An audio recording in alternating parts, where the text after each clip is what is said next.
Hello everyone, welcome back to Lucky Loads 15, and in this video we're going to be previewing day 1 of Royal Ascot. We'll be looking at all 6 races and I'll be giving you a selection for each of those races. So we'll get stuck into the action. The first race that kicks it all off is the Queen Anne in the 2:30, the first race of the day.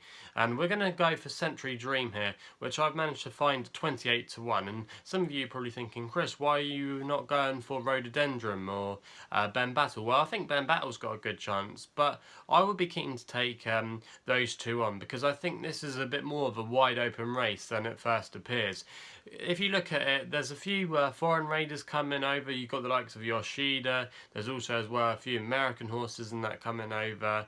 Also as well, I think there might be a French raider. It looks a really competitive renewal in my opinion and not easy to work out, but I like Century Dream because of his real improvement, especially this season. He won a really good Group 3 last time, the Diamond Stakes at Epsom, and the form of that has worked out really well. Sovereign Debt and True Valour ran in those races, and both have subsequently franked the form. True Valour won for Johnny Murtagh over in Ireland a couple of weeks ago, and last week Sovereign Debt, that favourite grey horse of Roof Cars, and James Sullivan rode it that day to victory at York, franking the form. Looks really rock solid. Also as well, it won 2 starts to go at Ascot over the course and distance. The only concern about it you might have is maybe the ground. It hasn't run on really firm ground before, but I think it should get it. It's been a real improver, still only 4 years old, and I think it will improve a lot more this season. It does need to put in a career best, obviously, to win tomorrow, but I couldn't see why it couldn't make the frame, especially from the each way perspective. William Buick, Derby winning jockey, booked for the ride in the colours tomorrow for Simon Crisford. These two have been working really well together. William Buick also won last time at Epsom, and I thought the form of that race worked out really well, that Group 3, and there's no reason why Century Dream shouldn't be tried at this level. He might find one or two too good, but I thought at the prices, especially with a few places as well up for grabs with different bookmakers, there'll be 4 places probably in somewhere. I thought 28 to 1 was a massive price, and I wouldn't be surprised tomorrow if this horse could make the frame. I remember we had the second in this race last year with Mutakayev, and that only just went down fighting to Ribchester. So we did okay in this race last year, and I can see why not Century Dream wouldn't make the frame. So for me, Century Dream it is at 28 to 1 as our first selection. We then go to the Coventry, which looks a really hot renewal this year. I fancied quite a few in here, to be honest. I really liked Cosmic Law a couple of weeks ago, but I've changed my mind. Also as well, Calix as well. If you go and watch the replay of that Newmarket win, absolutely bolted up inside the last furlong. Looked like it was going okay towards the last furlong, but then when Robert Havlin asked for a little bit more effort, it absolutely zoomed along, and it was a really good performance. But one horse that I really like in this race is a horse called Advertise. It's trained by Martin Mead, and Ocean Murphy's booked for the ride tomorrow. One problem maybe against it is it isn't still one tomorrow, and sometimes at Ascot it's always a bit of a lottery what side they're going to go. Sometimes it's the near side, which I think just tends to be where they go more often than not, but they can go on the far side. But if they did go on the far side tomorrow, I thought Advertise would have a really good chance. It's 16 to 1 with bookmakers. We've only ever seen it once on a race course, and that was at Newbury when it won really well that day, coming from the back, and it ran on really well, showing that it probably had a lot more in the tank to give, and it was only asked for a little bit of effort, and it flew home. And the form of that race has worked out really well. There's been about 3 or 4 subsequent winners in that race, and also as well the ones that haven't won have all ran and made the frame. So it was a really hot contest that day at Newbury. Also as well, a few of the horses, I remember Burge of Godolphin is in here tomorrow in the Coventry. There's a few others as well, but I thought this horse for Martin Mead, Advertise, could be a good each way bet tomorrow, and I thought 16 to 1 wasn't a bad price there. We then go to the 340 with the King's Stand. Now obviously Lady Aurelia and Batash are the 2 main favourites. I'll probably take on Lady Aurelia because she's been vulnerable since last win, which was at the Royal Meeting last year. She's not been herself. She hasn't quite run to her best. Also as well, she was beaten on her seasonal reappearance over in America recently, and I thought really that she was worth taking on. Batash did run really well at Haydock last time out, given away a penalty. But sometimes on the big occasions, his temperament does have to be taken into the bargaining.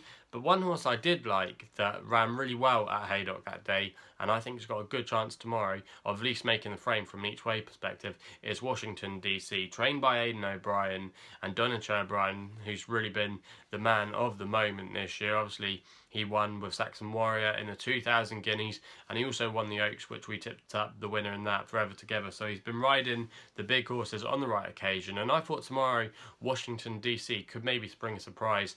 Won the Windsor Castle here in its career earlier, and that's actually the only race it's ever won in a group race. And I thought tomorrow that could really pay it dividends. The experience it's got at the track, like the conditions as well. It always wants the firmer ground, and it was running on really well. It was at the back in that race, in that Group 2 at Haydock against Batash, and maybe in the final few strides, if they'd just been running over a few more yards, Washington DC could have got his head in front and beat Batash. Batash would probably come on, but I thought you could do a lot worse than going for Washington DC, and I thought 14-1, he could maybe spring a surprise in this race tomorrow. So that's Washington DC in the King's Stand at 340. It's then the St James's Palace's Stakes tomorrow in the 420.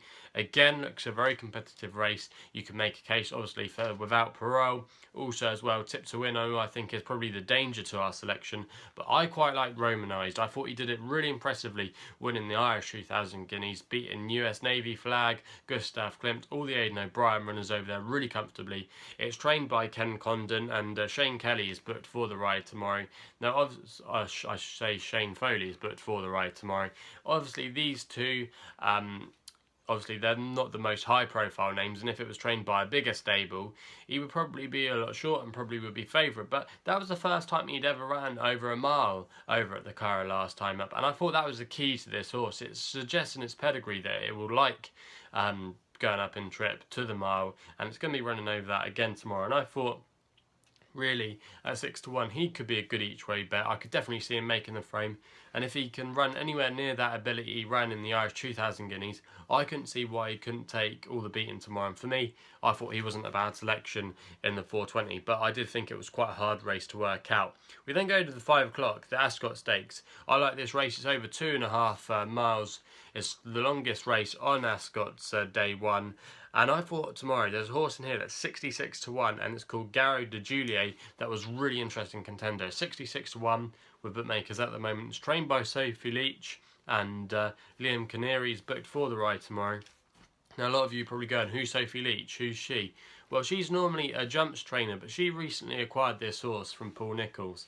And tomorrow it's going to be making its stable debut for her, and also as well his British flat turf debut. He's run on the flat in France before, and he's got a good record where he had 4 wins on the flat over there from 8 runs. So he did really well as a flat horse over in France, and then he's went jumping in the last few years for Paul Nicholls. He was a fair jumper, and I thought really it was an interesting move to move him back to the flat. He's obviously probably thought of to be off a mark of 96 for his turf debut tomorrow on the flat, but I thought he had a really good chance of making the frame, and there's going to be multiple bookmakers playing multiple places, and I thought 66-1, he could definitely make the frame. You know he's going to stay all day as well. He'll stay at the end, and he shouldn't get tired. He might just get outpaced as maybe his only problem, but obviously he's got the flat form in the bag before over in France, and even though, yes, it might be slightly weaker, over the extra few furlongs, he might just pick up the pieces tomorrow if they go a bit too hard. If he's held up,